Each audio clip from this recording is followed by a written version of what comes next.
Yo, how are you doing, folks? Welcome to episode 54 of the Simpa Life Podcast. I'm joined this week by a guest who is the director and founder of Seed Our Future. He was actually the first guest, or one of the very first guests of the first episode of the Simpa Life Project, way over 12 months ago now, people. We are a year old. 7 in dog years. Don't know if that's relevant. Just came in my head. It's been a weird old week. It has been a bit funny. It has been COP26 up in Glasgow, or as I've seen as the American pundits calling it, Glasgow. Trying horribly butchering Scottish language. It is quite terrible. We've just had Beyond the Green, but also quite recently we have had the release of a new document from Seed Our Future, which is about driving and cannabis, which is what has inspired me to pin down Mr. Guy Coxall, our guest this evening, to give us some of his thoughts on this. How are you doing, brother? Good, man. Yeah, great to see you again, and well done for your 7 dog years. 7 dog years. I really have no idea why that pops into my brain there. I was just looking over at my notes and it just kind of, dog years. I was like, it's maybe because it sounds more impressive. I think that's what it is. Yeah, definitely. Although 54 sounds impressive enough as it is of episodes, so I'm happy with that. But yeah, I suppose we'll dive straight into it really before we jump into some of the other questions I've got, and we'll jump into the nitty gritty of this cannabis driving report that you've just released a few weeks ago. Yeah. It's something I hadn't actually thought about until about a year ago. I've been concentrating more on personal possession, cultivation, the other factors more to do with the Misuse of Drugs Act. But a friend that we both share contacted us about a year ago and, had been arrested by the police, THC in the system whilst driving. Can you do some support? So that's what we do. Obviously, we try to support as many people as we can. And started looking into it. It's all research. And once I started looking into it, I didn't really know much about drug driving. And, everybody knows about drink driving and so on. But I was just absolutely shocked and overwhelmed that what they did basically was change the law back in 2015 and stop the police having to prove impairment. Now, you would think any law has to be based on some sort of harm or potential harm. But in this case, there wasn't any potential harm because there's no evidence of impairment. And unless you're impaired when driving, what are you doing wrong? It's not a crime. So that's what they've done. They've made it almost airtight so that they can just prosecute and process people. And it's tens of thousands a year now, putting them through the system, criminalizing them, taking away their driving license without any evidence of harm. So that's basically what the report's about. Yeah, it's interesting. In preparation for this, I did a quick little Google, and of all of the headlines that I saw, it was like 125% increase, surge in drug driving, tip of the iceberg of drug drivers, all of these sensationalist headlines. And once you understand that little bit of the tidbit, that little fact that you've just explained there, it makes a whole lot of sense. If all of a sudden they've gone, everybody we catch is wrong. They've done something wrong. There is admission of guilt without any proven of potential harm or danger. That's caused that surge in increase. So what is it that you have done with this report to kind of highlight that hypocrisy, that closed loop thinking? Yeah, I mean, most, especially traffic cops these days, all have these little swabs. So if you get stopped by the police for any reason, and quite often they don't have a reason, and they'll just stop you for, I had one lad who got stopped because he looked a bit pasty, and he got a 12-month ban, £10,000 solicitor fees, and a £1,200 fine just for looking a bit pasty. And he hadn't even consumed cannabis for 2 days. Wow. So he was completely straight when he was driving. But this is happening all the time. And, I'm very much against anybody who gets behind the wheel of a vehicle and is impaired. And if they come to me, they're not going to get any help. I'm not there to protect people who are being irresponsible. But, you've got about probably 10% of the UK population use cannabis in some form. Mm-hmm. And, the majority of them are responsible. And when you look into the research, what they're doing by getting rid of the field impairment test, which is the way that they identify whether somebody's impaired. So, it's getting people to touch their nose and walk in a straight line, that sort of thing. They've scrapped that, and now they rely entirely on the blood test. So the blood test is the only evidence they use. But it's really interesting because there's been several reports globally over the last few years, which have actually shown that the blood, the amount of THC in your bloodstream at any given time has absolutely no correlation to impairment. So it can't be used. It's inadmissible in a court of law to show impairment. So they haven't got any evidence. It's interesting, yeah, because we know that obviously for anybody that's tried to sort of distillate vapes or things like this, you'll understand the nuanced effect of being high on just THC. Whereas then, yeah, the fact that in anywhere within kind of the prescribed cannabis sector or within research and academia in this country is anyone really talking about terpenes and their psychoactive effect when you combine terpenes, sequestered terpenes, monoterpenes, and all the other varieties of them together. Even putting them together in certain orders creates new novel outcomes. And so, yeah, someone's impairment, as it were, or they're being pulled over for a high detection rate of THC, they may very well have had terpenes in their system that have actually given them more of a focused reaction. The media still perpetuates this illusion that everyone that smokes cannabis just melts into their couch. They're just, I'm not going to do anything. Yet you look at the sports industry, you look at health and nutrition and gyms that have adopted CBD and cannabis quite heavily. It's a crazy juxtaposition between they're trying to legislate and criminalize for a concept that only they're really perpetuating. Yeah. Mm-hmm. Yeah. I mean, they have to have some evidence, and without it, they're not. But because they've actually made the laws so that what they've done is they've put in a per se zero tolerance limit. So that's 2 micrograms per liter of blood, which is a tiny amount. I mean, you could get that just from passive smoking in the same room as somebody. And that limit, anybody who takes cannabis regularly, or especially medicinal users who use it daily, they're always going to be above that amount. And it's like the lad I mentioned before, 2 days after smoking, he was still above that. He was about 7 micrograms per liter. So there's no correlation. There's no standardization there. It's just basically, if you've got a tiny amount of THC in your blood, you bang to rights, and that's it. It's interesting. I just thought I'd quickly Google there as a comparison, actually, the drug limits of other compounds. So in the UK, as it stands today, the limit for cannabis or THC has just been stated there. The active compound or the main active psychoactive compound in cannabis is 2 micrograms. For cocaine, it's 10. For ketamine, it's 20. For LSD, it's less, it's 1. Methamphetamine, it's 10. MDMA, it's 10. But then it's interesting when you look at then heroin is 5, but morphine is 80. So they've actually broken them down as one is medicinal drugs, which is a risk-based approach, versus illegal drugs, which they've referenced here as a zero tolerance approach based on accidental exposure. So basically you're allowed those in your system through accidental exposure. So that's basically them going, oh, well, if you were around somebody that smoked a joint, you would have less than that 2 micrograms. So why would you worry? It's a really...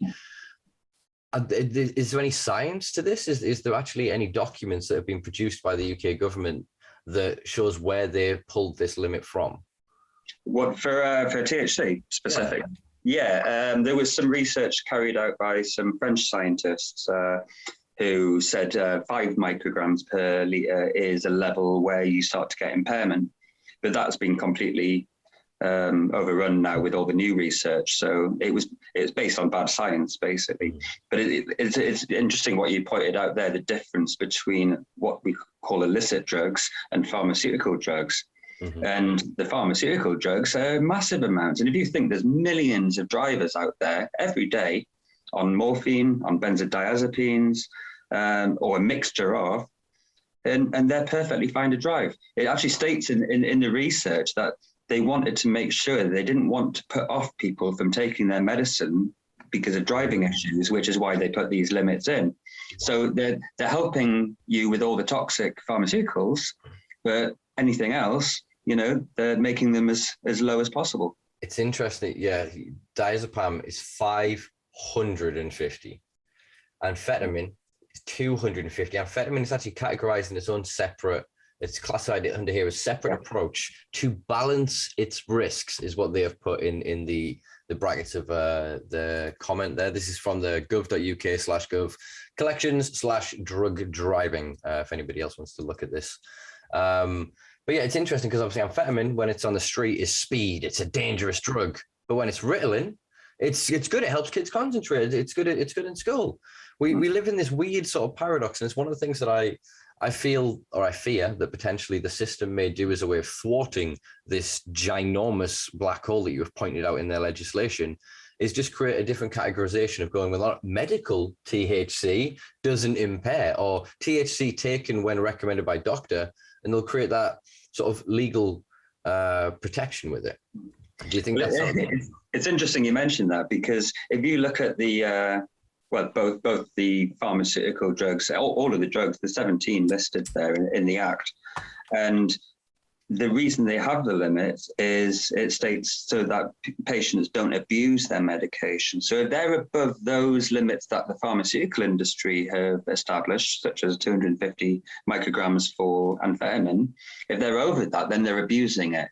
What's interesting with THC is if you're a medical user of THC, you can exceed that limit of 2 micrograms, but there isn't any level. So you could have 1,000 micrograms per liter in your blood, and as long as you're following your practitioner's guidance and the guidance of the manufacturer, you're perfectly entitled to a medical defense. There isn't a limit as long as you have a prescription. But for people who can't afford a prescription, you've got that zero tolerance approach. It's interesting. Using it medicinally. It's interesting, yeah, to take such a sledgehammer approach to something that needs a nutcracker here. It's crazy. There are, obviously, I agree that wanton impairment, because cannabis intoxication, if you want to call it such a thing, is different to alcohol. I have had friends that have drunk drive that are incredibly moralistic people, very ethical, but they just happened to be out of their minds one night, and it just sort of like they don't know. They literally have explained it of going, I didn't stop myself. I just convinced myself that I was fine. The same doesn't happen. I've seen it at cannabis events. I've seen a lot of people just hang around and go, we're going to go get some food before we head off up the road. You know what I mean? We're going to wait a couple of hours. Or literally people are stopping 3 hours into an event because they're then sort of sobering up to go home. The people, it's a smarter substance in that sense, or in the intoxication of it, that you can, I feel, make better choices. Some people will obviously make shit choices because some people just make shit choices, frankly. And cannabis obviously will have, to a very small amount of people, the potential to have a negative effect on their mental faculties and their cognitive state. It could cause a temporary psychosis, but that is so minute compared to the people that you would, if we like criminalize everybody to save them from this. All we're doing is creating far more problems and increasing the number of people that have exposure to potentially adulterated cannabis, to poor-grown cannabis, to things with pesticides, molds, that are then going to increase the outcome of people having these negative events. I feel that same logic is almost applied here with driving, that because a few of them can have bad reactions, we have to stop all of them because they will have bad reactions, when there's no evidence of that. Yeah, it should be personal choice and knowing your own body. I mean, it's like you say, alcohol and cocaine and other drugs. The more you have, the more you want to drive. Oh, I'm fine. And all the research on driving shows that they follow people at much closer distances, take more risks on the road, try and overtake at silly times. Where with cannabis, it's the opposite. You're actually a more careful driver. Most of the research shows you have a better distance. The better drivers. It's almost what they would call paranoia, I guess, is the hyper awareness, is a certain sense of you just kind of aware more, I find. Obviously, this is down to the individual cultivar, to the individual person at the individual time, and it's not to be taken as a literal defense of everybody. But it's a shit thing to say that, if you are a regular cannabis consumer, there is evidence that has come out of, I think, the US recently, that showed that regular cannabis consumers don't show detectable levels of impairment, whereas intermittent consumers, if they consume and then go behind the wheel, will. So there is something about tolerance and about the adaptation of your behaviors, I guess, when sort of stoned. You see this in sort of, I guess, people that are getting high for the first and second time, and they're still very, I guess, giddy and very just jovial about it. I'm not going to say that it's not always sort of, or can be that for everybody, but it's once you settle into the experience, it's less sensationalized, it's less novel to your brain, to your thought processes, so you're able to process it far more easily. I mean, maybe they should have included tobacco in the act.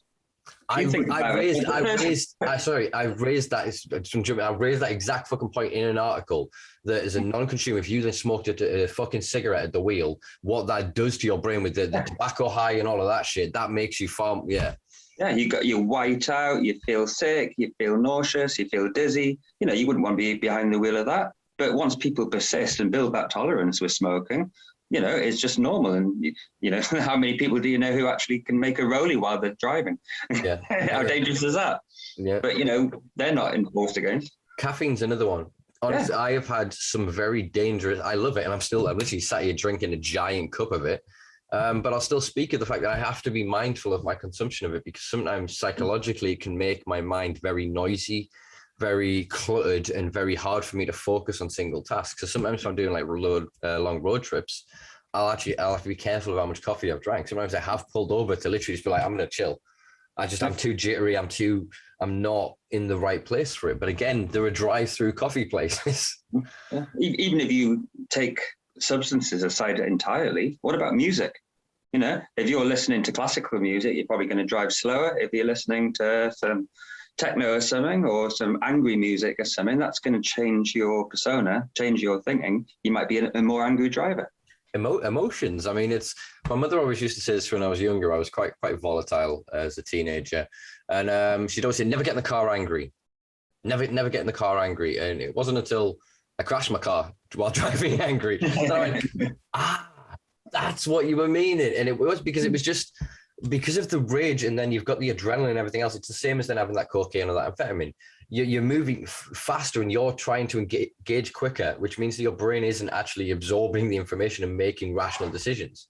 Whereas I've then found at moments where I've driven, say, with the stone over from the previous day, that because my brain is maybe working slightly slower, I'm actually able to process it more at real time. Do you know what I mean? Because I'm quite a manic individual anyway in my mental health and sort of the structure of my personality. So being able to kind of slow it down like that, I find massively beneficial. And I think that is true for then people who are using it for depression or anxiety. I mean, if you then get in the car and you suffer from anxiety, if you would have then smoked beforehand, yes, you would feel this arbitrary limitation. But if you're then a regular consumer, you would actually be safer being in your natural mindset and state, in my opinion, I feel, than if you were you smoked all the time and then you went into a point of sobriety and then you were feeling anxious, you weren't concentrating the same way, or if you were a chronic pain patient and then you were in pain, or you had cramps or risk of seizures, or any of the things where the reduction of your cannabis consumption that you've built to that level for a reason, then that I would say could have more of a negative impact. Yeah, that is a point that I'm putting in. I'm writing a paper at the moment. Since I did a meeting at the Cannabis Industry Council a few weeks ago, several clinics have been in contact asking for a guidance paper for practitioners and chemists on what guidance to give to medical users with their prescription in regard to driving. And that is an important fact. You know, people with a pain condition, they might actually drive better with their medicine, and they might be more dangerous without it. And obviously, like we've mentioned, we're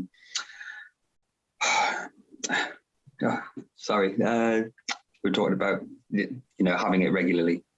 Tolerance. Tolerance, that's the word. Sorry. Yeah. So yeah, all these factors will come together. One thing that I found really surprising is I couldn't find, out of all the research I did, I couldn't find any evidence of cannabis actually being the primary cause of motor accidents. Mm-hmm. You know, I mean, I'm sure there's bound to be some people who have been irresponsible, you know, maybe not had much of a tolerance, had a bowl or something, and then got behind the wheel. But if you actually look at the statistics, and it's in the report, about the amount of crashes that cause an injury, and this could be a simple small injury, nothing particularly bad, about 1% of them are attributed to drug driving. About 5% to alcohol and driving. So that's 94% of all accidents that cause an injury are not related at all to alcohol or drugs. So that could be tiredness, weather, using a mobile phone, music, like we've discussed, a number of factors. Just genuine accidents, like literally like tire blows out, brakes fail, like there's enough of them, Yeah. It's a dangerous thing, driving a motor vehicle, But then there's some research that we found from a Freedom of Information request, which showed the amount of convictions and also at the same time the amount of DG60 endorsements on a driving license, which basically means you've caused a fatal crash. Now, so when they changed the law in 2015, there was only one case of a fatality due to drug driving. And I know that was a young lad who was 16 times over the limit on cocaine and over twice the legal limit for alcohol at the same time. Now, in 2019, there were over 10,200 convictions for people with THC in the system, and less than 5 fatal crashes related to drugs. And I would almost put money on it that none of them, or any of them since the law changed, have been THC only. And it's information we're trying to get at the moment. So if there's no evidence of it actually being a danger on the road, how can they have an act with no evidence, criminalizing and penalizing people with absolutely no evidence that it's a road safety concern? Do you think then, holding aside what we know about the racist and classist origins and roots of prohibition and the other socioeconomic benefits of them limiting and continuing a criminalization of it, and just look at the sort of driving element of it, the insurance lobby is pretty goddamn big. Have you looked at, because it's not something that I know off the top of my head, whether if you've then caused an accident and you then get a conviction for drug driving, whether they have to pay out an insurance? Well, you paid for it because it stays on your license for 11 years. So your insurance is going to be sky high for the next 11 years after you've got your license back. So that's quite interesting. And so then of those 10,000 people that then when they do, it's, again, not forgetting the fines, of course, through the court process and everything else. And, even the CPS, the Crime Prosecution Service, and in the legislation, it actually says they changed the law in 2015 to increase conviction rates, which is a financial motivation, because before that, there was about 70% conviction rate for drug driving. It's now 96%. So by making it so they don't have to provide any evidence of impairment, they've increased their fund. But also the deterrent effect, which we know doesn't work with the Misuse of Drugs Act, to try and deter people from using cannabis. And it's like saying, it is because it's a Schedule 1 drug, that's why it's there, even though it doesn't fit the definition. Yeah, it's a very interesting situation that there are so many pre-existing industries right now and institutions that are making money off the criminalization industry, should we call it? Do you know what I mean? You look at, I was talking to someone in Scotland about the sheriff courts and how backlogged they are with drug cases and things like this, and it's a nightmare up there. It's a nightmare down here. This is why they're looking to try to get full decriminalization for small possession. They're trying to look at safe injection rooms, and they've got both hands tied behind their back because of Westminster. Yeah, and it's deeply frustrating because there are regions of the UK and people that do get it, they do get it enough, but they're seeing this monolith, this mountain in front of them, and they can't see how to scale it. And I think that one of the things that you've done here is give people a foothold. You've got that's where your first foot goes, at least. And I think it moves us towards that, because one of the brilliant things that I actually saw is that your report transcended a lot of the arbitrarily created barriers, groups, subdivisions of cannabis reform. So it was good to see it in referencing BizCan, cannabis health, and sort of some of the underground rags, as it were. But it was greatly covered, which is brilliant. And the fact that it was still referenced as being from activism, that it was not then some sort of thing that has been co-opted, I think is still important to people to be able to show them that we can still have change. It's not too late in the game. We do still have an impact. They do not know more than us. They have just got further than us because they have deeper pockets and better connections. But ultimately, once we can point out these fallacies, these these fragilities within the systems they're creating publicly and force them to have to defend them or an answer to them, then that gives us hope. That opens that space for this dialogue of then going, well, actually, okay, if they're not impaired when consuming it medicinally, but the cannabinoid doesn't discriminate and anyone else using it is still getting a medicinal benefit, it extrapolates out and extends to everybody. Yeah, again, it's licensing, isn't it? If you've got a medical prescription that you can afford, then you're covered because you have a medical defense. So if you get pulled by the police and they do the swab and everything, you provide your prescription, they should, in theory, leave you alone. They don't, but they should. And your medical defense, as long as you have a legal prescription, so your license, you follow the practitioner's guidance and the manufacturer's guidance, you won't get prosecuted. But you can still get sent through the courts. And this is the issue, you know. And what I discovered as well while I was doing the research is from the medical perspective, there's a disparity within the labeling. So depending on the origin, the country of origin of where your medication comes from, so for instance, the Israeli medication says on the labeling, do not drive or operate machinery. The Canadian says, do not drive if impaired, which is the UK guidance. So what I identified was there's thousands of medical cannabis patients who should have a medical defense, but don't because of what it says on the packaging. I took this to the CIC, and now that can be done in-house between the pharmacies and the clinics. And now they're going to do standardization for that labeling, which will protect all medical cannabis users. But what about the people who can't afford a prescription? Yeah, exactly that. And there was a conversation that we had sort of before this, and that we've had many a times, and we'll continue to have long off into the future.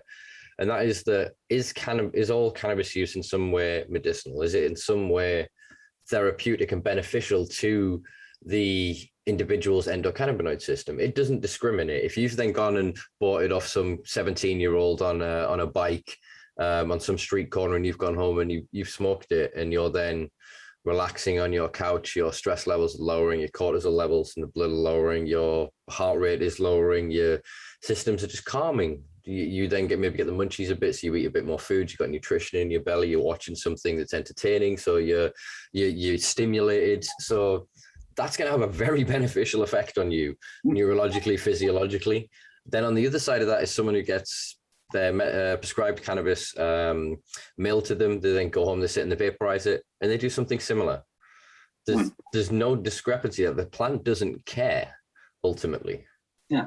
And there's also the preventative side of it, because the endocannabinoid system creates homeostasis, which is balance, and disease is imbalance. So when you're unbalanced, you're prone to disease.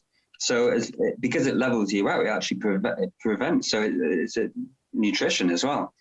So yeah, I mean, I've got to agree that it's all medicinal, however you look at it, and something that makes you happy and relaxed.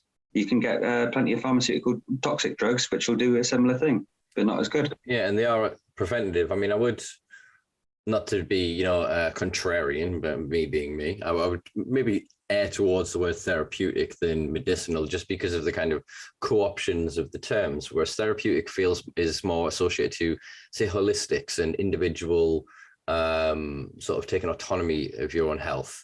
Whereas then sort of medicinal then comes from this laboratory and all this research and microscopes and just the way the words sort of sit. But other than that, I agree with you. And it's an interesting point that, say, antipsychotics and antidepressants, as we were talking about, you then get diagnosed with the thing. You then take this, not because you are having the thing, but to stop the thing happening in the future. Yeah. So that structure of medicine, if we could then look at that for then, say, cancer right now, 1 in 2 people in my lifetime, I'm 33 now, I was born in a world of 1 in 4. It's now 1 in 2.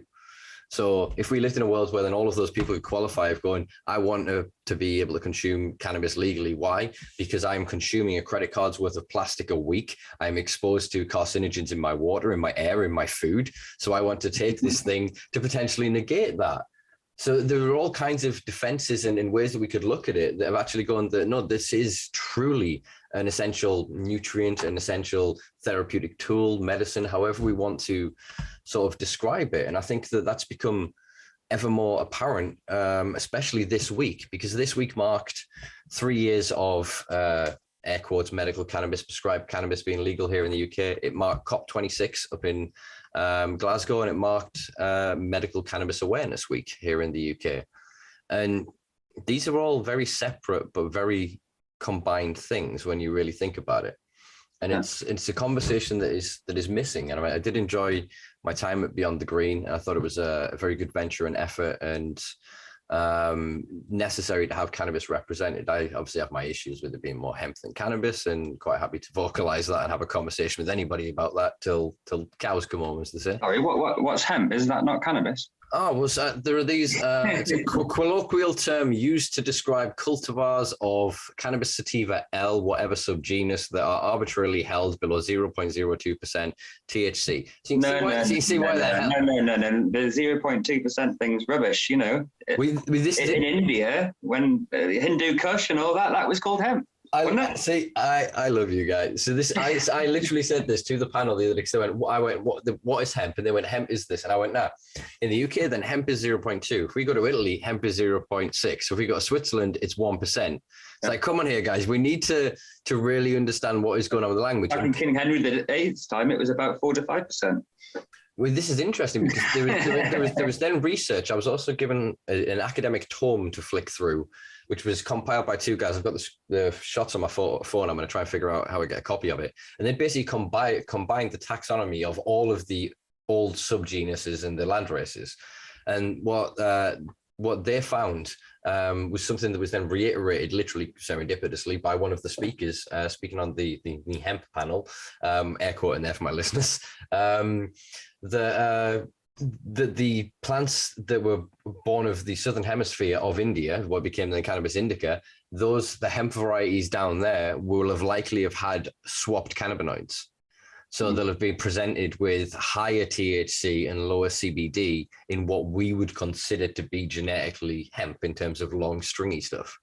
Yeah. So it's a really interesting thing that, if you ask, if you get 40 people from 40 different cultures in what's hemp, they can't pin it down. Whereas Carl Linnaeus, rest his soul, 290 years ago, give us this book and went, it's all this, it's that.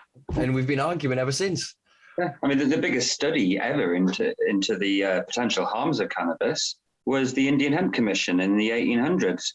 And, that was about hemp. And they found all the stuff that we know today, that those harms don't exist. And that was a British Royal Commission by the British government. And it's interesting because they did the study on Indian hemp. So it wasn't then the same hemp that we had of a lineage and history of in our end of Europe. So again, then if that knowledge that we have just sort of spoke of there, that means that the air quotes hemp that they were looking at will have had much higher THC and will have had better than synergy and co-crystallization between the terpenes and the cannabinoids. So it will have expressed in a multitude of different ways. It will have had far more diversity in its gene pool than we will have had with what we've done through selective breeding and through sort of evolution of it to our UV, into our climate, etc. So it's I can't wait until eventually, at some point, hopefully, touch wood, in my lifetime, we're going to be able to compile all this stuff. At some point, we'll all be able to look at it without going, but, and all the bias shit, put it together and understand the history of this thing. Yeah. Mm-hmm. Absolutely, yeah. So going back to the medical thing, just something I thought of before, it's funny because, recreational users are the most intelligent, really, because they don't want to wait until they get ill. They want to protect themselves early on. Yeah. Well, but when you actually look at it as a medicine, it doesn't actually fit into the medical model as far as like the MHRA and so on, because it's a whole botanical extract or a whole plant. And it can't work in double-blind clinical trials because if everybody's endocannabinoid system is different, will work, as you say, with different cannabinoid profiles, terpene profiles, and so on and so on. There's too many dynamics there, but the plant works for everyone, just in different ways. So it can't actually be classed the same as a what we generally Westerners call a medicine, which is normally that horrible toxic isolate synthetic bollocks. But yeah, it's interesting. I was speaking with Dr. Callie Seaman recently, and within the prescribed cannabis sort of, or what I previously termed the medical cannabis industrial complex, terpenes are considered to be what was the word? Not adult. Yeah, I think it might have been adulterants or impurities within the medications. And so, yeah, they're basically only looking at THC and CBD are the two only compounds that have therapeutic benefit in their eyes. This is why the prescribing of them is still done based on a percentage of the profiles of them. And they are still talking about this bullshit thing of indica sativa. We're giving you an indica. We're giving you a sativa. So all they mean is they've drawn a line down terpenes and arbitrarily put this bunch on this side saying these will be stimulating and give you energetic effects. Traditionally, these will give you more sedatory effects.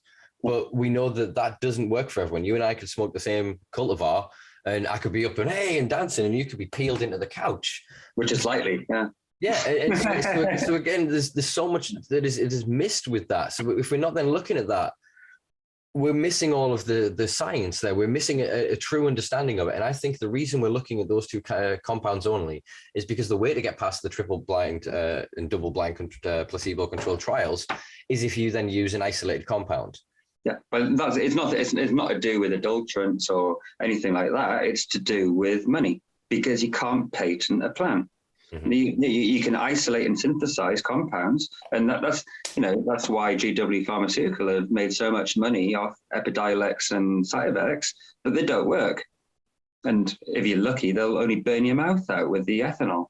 But they don't work. That's why all the parents with kids with epilepsy are looking for full plant, because Epidiolex is basically CBD isolate, which you can, these days, because of the red tape for the CBD industry, you can basically buy in any shop now. Yeah. But it doesn't work. You need full plant, entourage effect.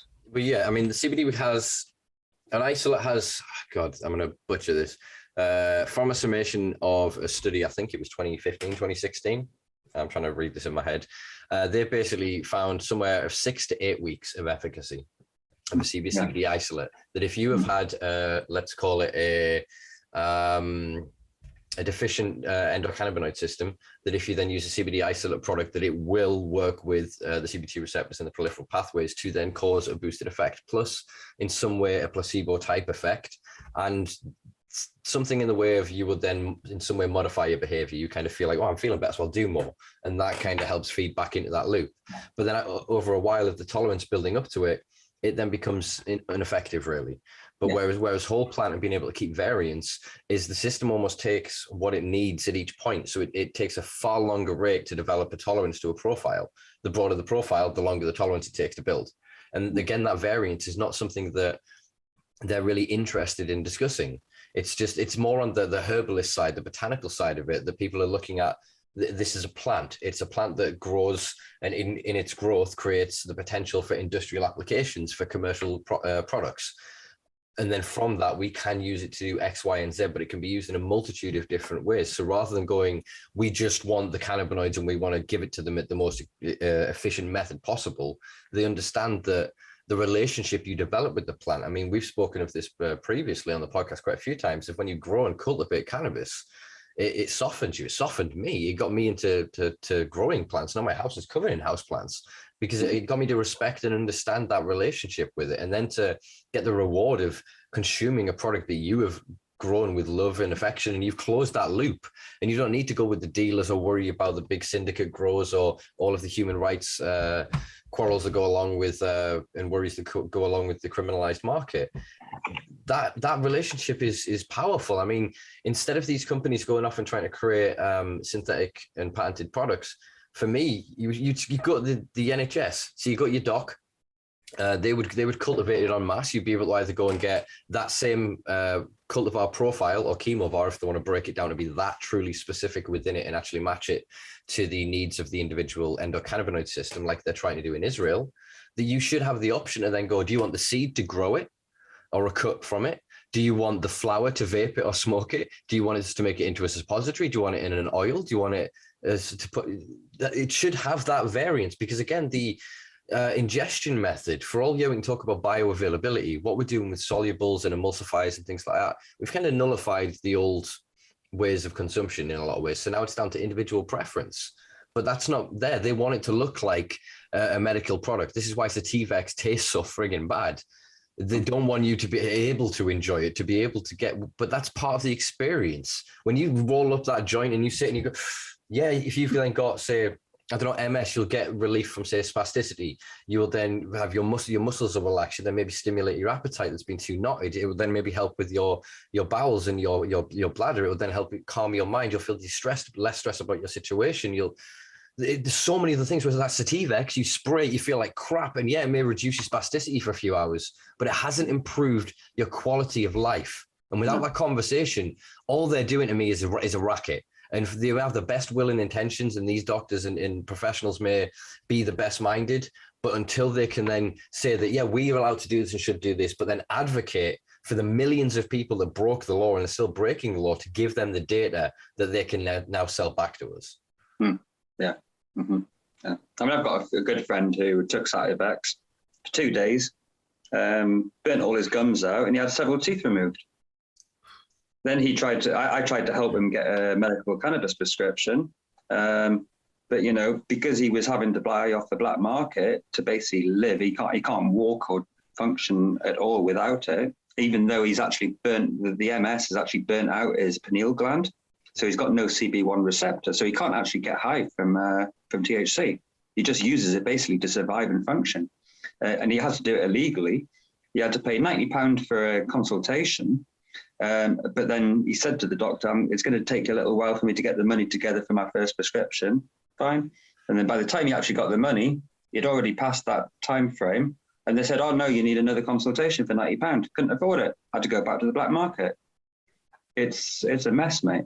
And it's, again, if we've spoken for sort of car insurance of the system, I don't understand why there isn't a lobby within, or there probably goddamn is actually, because that would be part of dismantling the NHS, but why there isn't some form of private insurers stepping into this void. The number of parents that I have interviewed on this platform that tell me with tears in their eyes that they don't know how they afford next month. They don't know how they afforded this month. Do you know what I mean? That you beg, borrow, and go short. I'm not going to say steal, but you find a way. And there's thousands of these families that they've got that legitimate protection of the law, but they are in no way helped by it. So yeah, their child may have reduced seizures, or they may have a reduction in some of their more destructive symptoms of their illness, but are they able to eat? Are they able to live in a household where, if they're suddenly becoming sentient and more conscious from being in these protracted periods of continual seizures, they need to see their parents happy, capable, loved, not stressed that they can't afford the mortgage. And it's a shit system that, again, all of these prescriptions are being grown in systems that are producing more carbon. They're wasting the environmental benefit of it. So yeah, it's all well and good. We're going to save those kids, but they're going to die from the excess pollution, from the acids in the water, from the toxins in our food, because we're not looking at the wider conversation, because certain elements want to restrict and control everything. Yeah. Mm-hmm. Yeah. Well, that's why we fight, isn't it, mate? When we'll keep on fighting until it's available to everyone, and grow your own and everything. Yeah. We can do it. It's a plan. Indeed. I'm going to keep through a few more questions here. Yeah. So obviously, I said it's been 12 months since we last sat here. What has been sort of, I guess, a highlight, and what has, I guess, been a source of sort of frustration over the past 12 months? Well, it's all a frustration, isn't it? Until we actually get things changed. The highlight, I think the driving thing's been one of the highlights. It surprised me, and I've enjoyed it. And there are progressions now. Somebody we both know, it went to a court of appeal, which we've actually gone away from, because the judge was basically not going to give this person a fair trial. So it's now going to go to judicial review, which I just found out this morning, actually. There is going to be some sort of crowd fund set up to help pay for this judicial review. So we are going to be asking the community if they can donate towards it. I don't think it's going to be a great deal of money. I'll be able to confirm that soon. But, you know, if we can come together for that, that can actually get the law changed and protect everybody.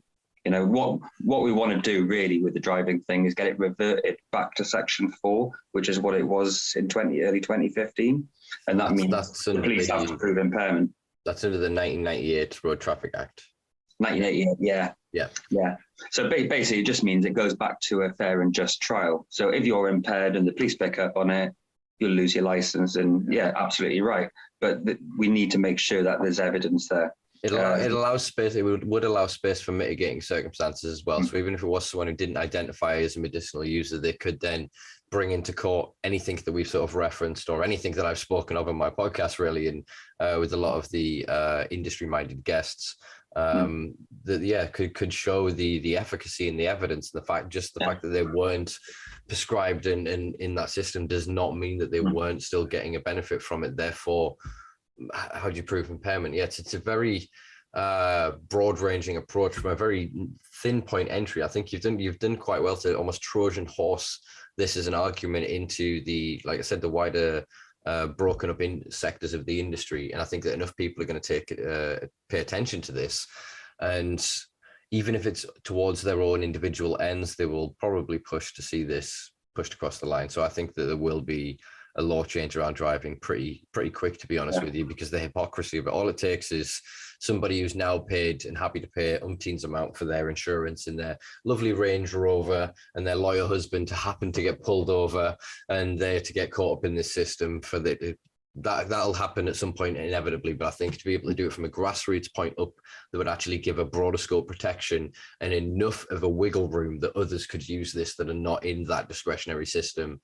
I think that's applaudable and commendable, man. So thank you. Yeah, I think as far as the most frustrating thing this year was when we went to London when we were filming a documentary, and myself and Phil Monk went to a police station to give a load of evidence, basically proving that the Home Office is a terrorist organisation, and we went in to the police station and asked to report a crime, as any citizen can do. And it's law that the police have to at least hear you out and look at the evidence and decide whether there's a case or not. They didn't do that. And, you know, it was a long day anyway in London. It was tiring. But that really threw me and put me on a bit of a downer for a while, because I just realised how corrupt at the core, all the way through from the police, all the way to the top of government, which has been all over the news the last couple of days, how corrupt Boris is and everything, which I've been thoroughly enjoying.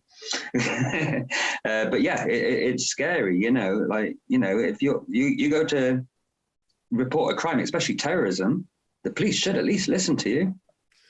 So yeah, that did put me on my ass for a few weeks.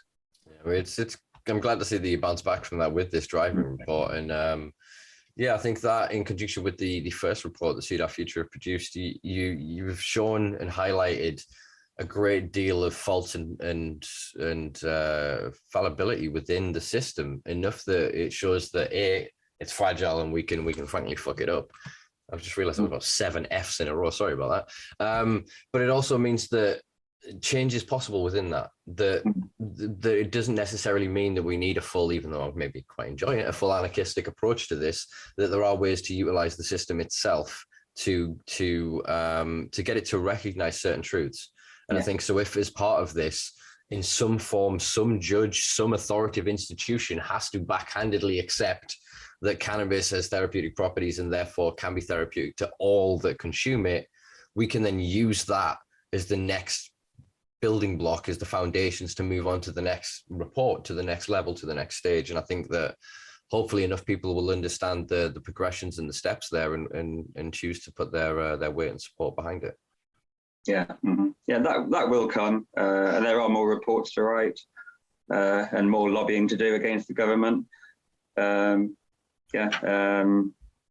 Training police officers as well, which is coming on the horizon, maybe to try and get rid of some of that stigma and educate the police a little bit, get them to leave us alone a bit more and understand. If they could understand basically that that crack isn't cannabis. I think that would maybe help if they could understand there's a spectrum of drugs and of the cultures they create and of the kind of impact and influence that has on society, rather than just going all drugs are bad. Why? Because they're bad. Why? Because they are. You know what I mean? Alcohol and tobacco are terrible. Well, we know this, and obviously David and others have paid the price for pointing this out on at such a public level. But the information is there amongst the youth. One of the things I take great comfort from is the generations beneath me, for all they have their naivety and their I don't want to say ignorance after what we said about ignorance being quite a loaded term, but the things that they just don't know yet, they still have a passion and an access to knowledge far beyond the realms that we ever did. And we can see it in the data. Far more of them are vegan or vegetarian for environmental reasons, etc. A lot of them are not falling into sort of marriage and having children and traditional traps of, say, mortgages, things like that. Part of that is obviously can't afford a mortgage. And then a large part of that is they're teetotal. A large proportion of youth don't drink. So I think that then allows them to be able to see the bigger picture and go, wait, we're watching this culture of our parents drink themselves to death. They get slurry and fall over every night, and they repeat themselves over and over again, and we're watching it affect their health and everything else. And then they're demonizing my friends over here that are smoking a bit of weed. And so I think that as they come of age, as they come into power, that even if I'm long dead and in the ground, things will change, man. Things will change. We need to nurture the youth, and they are the next politicians. Yeah, and hopefully they'll do things right. Yeah, and if we take care of them, hopefully it means I'll have a care home to retire in. Yeah. So I suppose I'll ask you the same question I think we asked you last time. Oh no, you didn't. You were the first guest, so you didn't ask this question. All right. This is my new last question for all the guests, which is, what does the future hold for you? The future? I don't know what the future holds for any of us at the minute. Everything's a bit crazy, but I'd just like to see the law change and then retire, to be honest.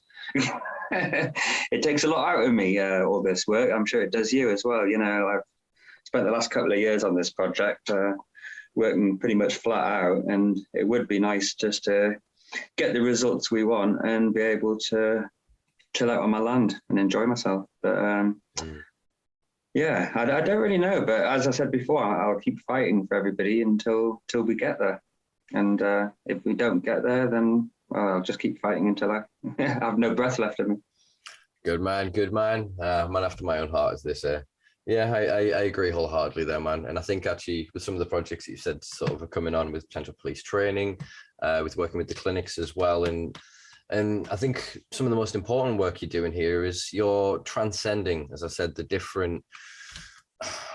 the false dichotomies that have been created, the binary groups that have ended up being on opposite ends of arbitrarily and artificially created spectrums. And I think that hopefully enough people prick up their ears and go, oh, that's the cannabis man. Yeah, but he's talking about drugs and drive. Do you know what I mean? And it'll sort of erode internalized stigma and allow for the acceptance of our commonality, which will just lead to better communication in our community. And I think that cannot do anything but benefit all of us, frankly. Yeah, but the funny thing is that came from you, mate, because it was your document a year and a half ago, the call to arms, which was all about getting rid of the disparity in getting the language the same. And that's what actually pushed Seed Our Future to go in that direction. So yeah, well done, mate. Yeah, it's always nice to hear and to know that I have an impact in the world. So that's it's lush for them to come full circle to have you sat here again. So I do hope that in a year's time or so, hopefully it's not that long, but if it is, when we get you back on, that we've had some successes and at least the driving law is changed and there is a wider conversation that if it has a medical benefit on these people because of a piece of paper, the other people that don't have the paper but still have the endocannabinoid system should still be protected. So I think, yeah, all power to you, brother, and anything I can do, you know where I am. Yeah, cool, man. Thanks for having me on again. No worries. I'll let you get off and I'll spend 2 minutes talking to these fine folk at home. Yeah, keep on what you're doing and I will copy the Seed Our Future link below and the most recent document link as well. Cool. All right, thanks. Peace. Peace, love, man. Bye. Right. How do I boot you? There you go. He's gone. That was Mr. Guy Coxall, founder and director of Seed Our Future. Covered quite a lot of topics there. And as I said sort of in my summation, I really think that what Guy's doing at the minute in his current work is transcending the current artificial divisions that have been created within our industry, these false dichotomies, whether it be hemp and cannabis, whether it be CBD and THC, whether it be sort of the artificial labels of recreational or medicinal. It is ultimately still all cannabis. The plant, as I have sort of alluded to several times in this podcast, does not really care what its function is, what its use is. It will grow to its maximum potential given the environment and the input that is given to it. So the best thing I think that I would like to see come from all of this, as I've said, is honesty, is an end of these false dichotomies, is a respect and an understanding, and frankly, a little bit of humility from all of us, myself massively included here, that we don't really know enough about this plant. And anyone that is stood at a pulpit, is stood on a stage, or is stood somewhere saying that they do, I should often raise a little bit of a red flag as to their true intentions within this industry and what it is that they want to achieve in this space. For all of us, want freedom. I want choice. I want diversity. I want to see an industry flourish that is representative of the culture and the community and the people that protected this plant through the dark days of prohibition, that have laid the foundation for these corporations to come in and co-opt our community and our culture. Right. On that note, I do hope you enjoyed the show. I do hope you will check us out on patreon.com/The Simpa Life, where for less than a cup of coffee or meal deal, wherever you are in the world, I suppose that'll vary, but here in the UK, it's about £3. You can help me keep the lights on at this little project, help me pay the bills, and keep going with some wonderful guests covering all the relevant topics within cannabis, drug reform, and human rights in general. All right. Peace and love, folks. Check us out on all social media at The Simpa Life. Yo, how are you doing, folks? Still a bubble in my throat, sorry. Nice outtake for the end there.